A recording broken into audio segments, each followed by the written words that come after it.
Callahan, Coleman, Haskell, Jones, Reynolds, Shackelford, and Taylor. Remember, a severe thunderstorm watch means the conditions are favorable for the development of severe weather, including large hail and damaging winds in and close to the watched area. While severe weather may not be imminent, persons should remain alert for rapidly changing weather conditions and listen for weather statements and possible warnings. Stay tuned to know our weather commercial radio and television outlets, or internet sources for the latest severe weather information.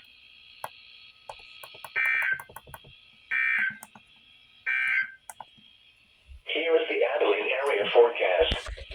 West of today, a 90% chance of showers with a chance of thunderstorms late this morning. Then showers and thunderstorms likely this afternoon.